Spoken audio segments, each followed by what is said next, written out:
Hello, everybody. I hope everyone's doing well. I haven't painted an owl in a while, so I have this urge to paint Mr. Grumps, Grumpy Owl this time. We're not going to be using all the extra stuff today. We're just going to be using acrylic paint, maybe a little bit of glitter, maybe. But really, we're just going to use acrylic paint and our delicious skills that we have obtained. If you're new here and you feel like you don't have any skills, I promise you that you can do this if you just practice. And I'm using this circular thing. It's called a helix, I think. Let me check. Is it? I'm pretty sure it's a helix. Yeah. And I'm just using it for this to kind of like figure out where I want my eyes. But as you can see, it didn't make perfect circles or anything. I used a finger sponge to sponge my white paint on there.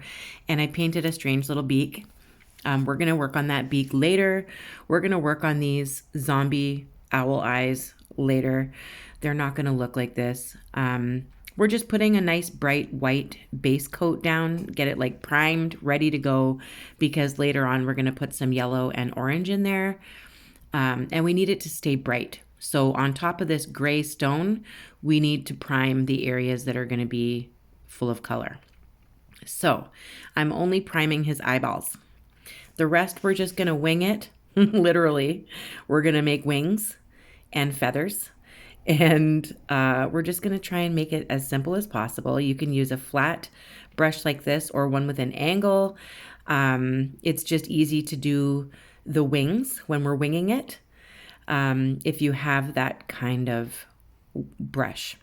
So it's not like super wide, but I'm kind of just finding where I want my large feathers to be. These are large feathers. On the other side, they're going to be smaller feathers.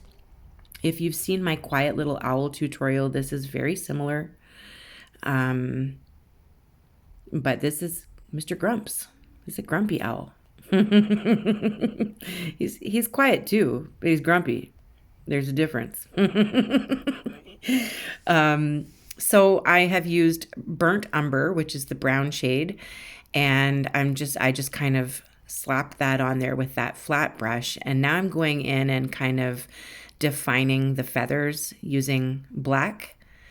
And then I go back in with brown. I outline the feather in black and then I kind of swipe it down. You don't have to worry about perfection here. You actually want to see the brush strokes and the imperfections. So I just keep swiping on brown, and then I make sure that my lines for the feathers are there. And then I'm even going to add like swipes of gold on top of that. And I'm going to try and keep it within each individual feather spot that I've created there. But you can go back in and outline your feathers with black after. But I just want like a smear. These are my non-technical terms here. A smear of sheen. Just a smear.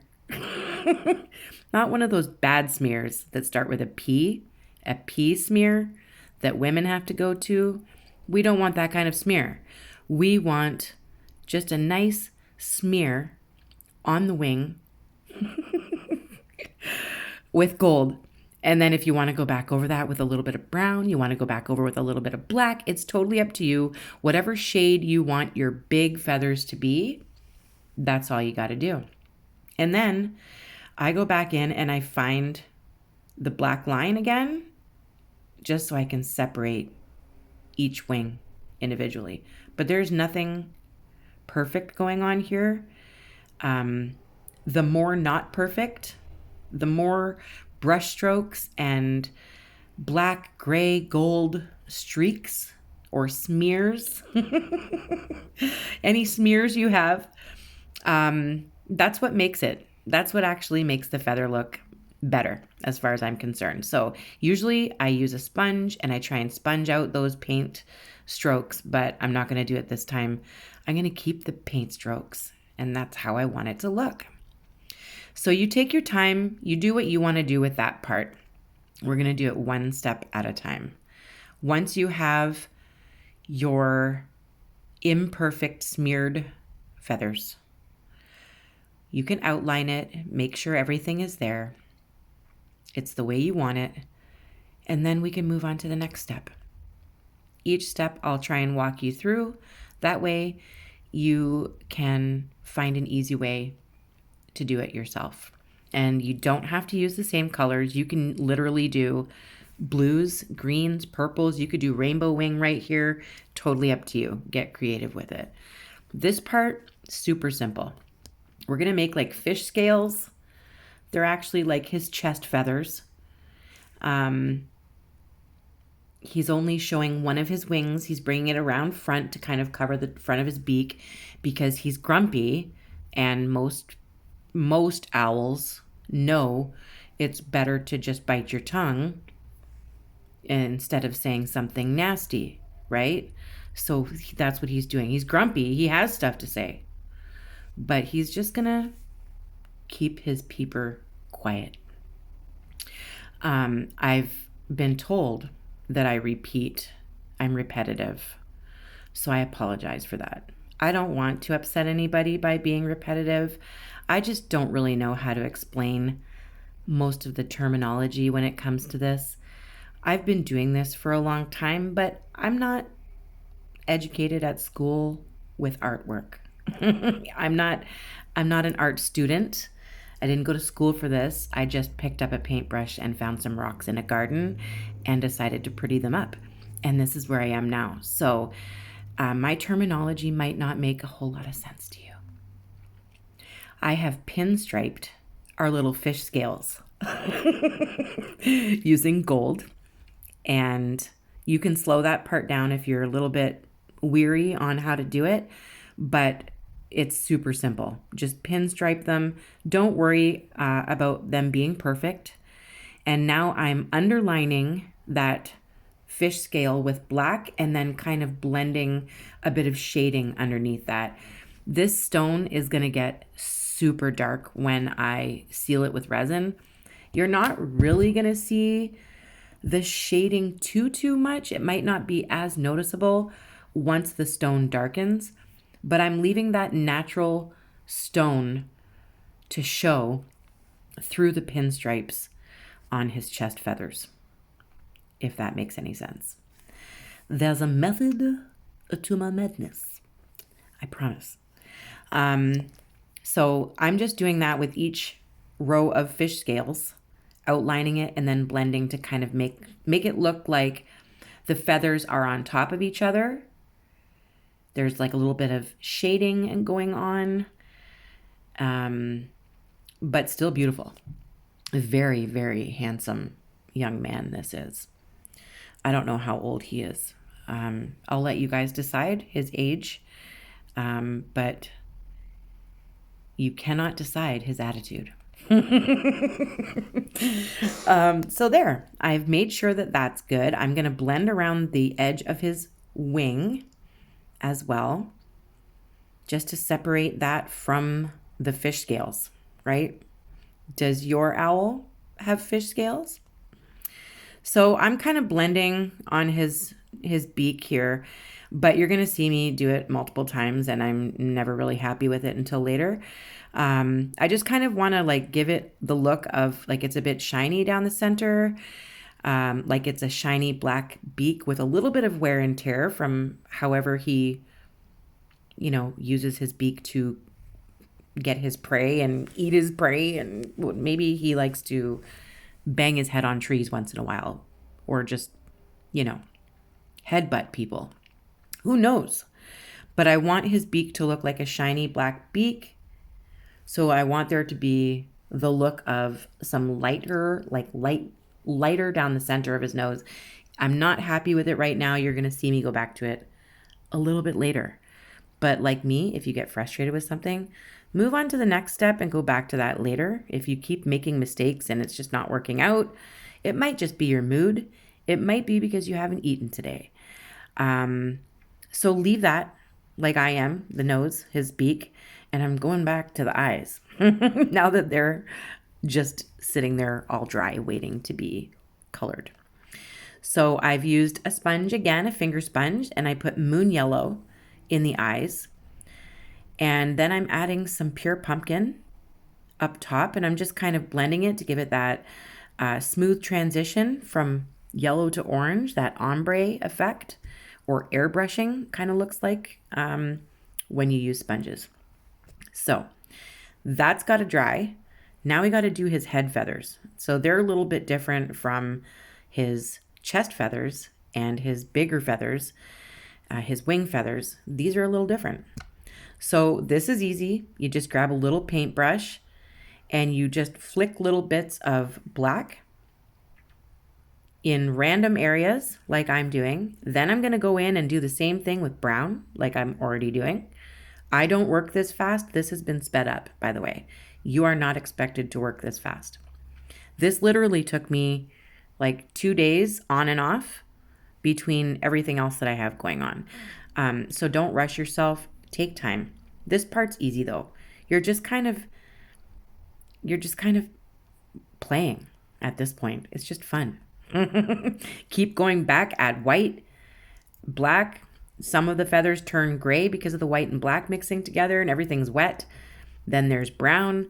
And in the end, you might think that's just silly. But it works out. I promise. It does look kind of cool afterwards. I promise. So, now I told you I might add a little bit of glitter. I'm going to do that. This is just a chrome powder. It's for nails. Normally, you guys have seen me use this stuff all the time, but I'm not using UV gel. I'm putting it on the paint while it's still a little bit tacky. And I just rub it on there with my finger and it will stay. And if it travels anywhere on the rock, you're not really going to notice it. But I want the eyes to kind of glisten in that way. So that is an optional step. You do not have to do it. So now I'm giving him pupils. Is that what they're called on owls? I'm not going to look it up. But that's a pupil. Those are pupils. Now, I'm not really happy with the size of the pupil right now. You're going to see me do the entire eye and I'm going to be like, done. And then I go back in and I make those pupils bigger because I wasn't happy with how the eyes turned out. They just didn't look right to me. So you're going to see me change the size of those pupils later. Right now, they look funny. So now I'm outlining. It kind of looks like an egg, but they're kind of like slanted a little bit. So 2 little egg eyes.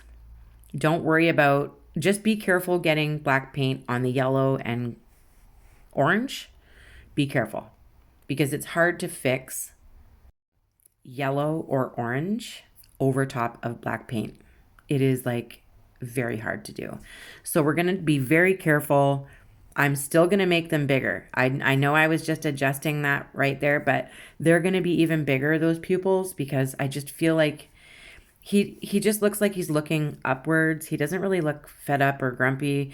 He just looks like he's looking up, and he looks innocent and friendly, but he's really not. He's crabby. He's Mr. Grumps. He's a grumpy owl, and he might not want to talk to you. So there I go again with the beak. I'm going in with my little blending brush and I'm trying to make the center look like it's a bit shiny. It's a dull shine though. It's not super shiny. It's a dull shine on his beak. That's what I'm going for. But anyway, try not to get any black paint on top of your perfect orange and yellow area. That's the only challenging part. We are going to be making a mess around the eyes, and sometimes it's okay to go on top of that. Sometimes. I'm going to show you how now. We're going to give him a furrowed brow. So it's just like a giant V on top of his beak, and then we're going to go around the side of his beak with white. And here is the fun part. Here's where you just get to use your little fine lining brush. And if you don't have one, look at my fine lining brush tutorial. I have it in the description of every video. as well as just go to my video list and look up Rachel's Rocks fine lining. You don't even need to put brush, just fine lining. It'll come up. And I'm just wisping white paint. And if your white paint is super gloopy, you're going to need to add either a flow medium to make it flow easier or a little bit of water to your acrylic paint so that you don't have any gloopy, thick paint to do this. You want it to not be thick. It doesn't create that feathery, hairy look if your paint is too thick. It gets frustrating. So this part is sped up again. And going around the eyes this way, I'm trying really hard to stay out of the orange and yellow areas. So this part's a little bit more complicated. It's okay if you get some of them on top of the black. It's okay if you put your feathers over top of the orange and yellow now on the inside by the beak, but not around the outer edges. I'm trying to keep the feathers off of his eyeball because it's too hard to fix if those hairs are there. You know what I mean? Or feathers. Sorry, sir. Their feathers aren't there. They're not fur or hair. So I'm going to go back in and re-outline the black that I have around his eyeballs. And I'm also going to do a lining of gold. You'll see that after. But still working on his furry, hairy feathers around his eyes. So this is that same brown, same burnt umber. And I'm only going underneath, kind of like giving him like tired bags under his eyes because he's grumpy. Like, he can't be too cute when he's grumpy, right? So he's got like tired bags. And they're only going to be on the underneaths. So I'm going to put both brown and a little bit of black on the underneath. But we're going to keep white above and around his beak, just white. That's up to you though. I'm doing it this way. You choose your colors. You can do this in any color you want. You can do this in all neon colors. And instead of white, it's like neon green. Okay. You do what you want to do with your owl. And if you don't want a grumpy owl, don't make him grumpy. He can look how you want him to look. You can do a quiet little owl, or you can do a colorful owl like the ones I have on my channel. So there, he looks a little grumpier. So I'm going to give that a nice thick outline of black. And then also where the black meets the color, I put gold there. So there's a line of gold around there as well. Now he's got to have nostrils. He can't breathe. So I've put the nostrils on. This may not be realistic nostrils, but he can breathe now. He's been sitting there holding his breath the entire time. Now we got to make his eyes look a little bit shiny. So I'm just going to put some random reflection in there with some white paint. I'm also going to give him a little dotted design on the ends of his feathers. And that's optional as well. You don't have to do it. I think he's like pretty good, except for I don't like his eyeballs. His eyes are bugging me. So here we go. I thought I was done. I'm going to have to go in and fix some of the white after working on his eyeballs. I will have to fix some of the white, but that's okay. Oh, sorry guys. My notifications are still on. I have been very busy and my mind is a mess. So just make sure he's as hairy as you want him to be. But here I go again. If you're not happy with it, you walk away for a little while and then you come back. Or sometimes I'll take pictures of it and then I just kind of like glance at the pictures in my phone and see if it looks okay from like a distance. And I just kept looking at his eyeballs and thought, no, there's something going on here with his eyes. And I don't know what it is. So maybe it was just his pupils were too small. He's starting to look a little bit better, but the pupils aren't exact. They're not perfect. He's not perfect, and neither am I. And we're not expected to be. I probably have one eye bigger than the other. I know I have lots of things that are odd. That doesn't sound very nice. It's okay to be odd. Odd is in. Different is in. Yeah, I just keep kind of playing with his eyeballs, and then I have to fix the reflection. And then be like, Rachel, leave it. It's time to walk away. I'm giving him bushier eyebrows. Furrowed, bushy brows. I think he looks pretty good. Now, once again, this is going to change a little bit. His chest feathers aren't going to look so gray. They're going to look more black. Other than that, this really isn't going to change too much. It's going to be shiny. So that's going to change a little bit. So hold on. We'll be right back and I'll show it to you shiny. I was going to try and drag this part out, but I'm too excited to show you. I wanted to like keep it out of view for a little bit. Isn't he cute? You can see that gold shimmer in his wings and the gold pinstripes. It's beautiful. He's got that sparkle in his eye. He is grumpy, but he's still handsome. I had so much fun making this. I'm going to show you him outside in nature. This is before resin because I knew I was going to have a hard time getting a picture once he was all glossy and glassy. So this is him prior to resin so that I could get a good pic. But isn't he lovely? Are you guys going to make one? Let me know in the comments what you think of him, what you would name him if he doesn't look grumpy to you. What would you name him? Like, is he a Harold? Is he a Steve? Is it a female? You decide. And you get to decide everything about the one that you paint. So I love you. I will be back very, very soon. All of your ideas, put them in the comments. What do you want to see? I love you. Bye.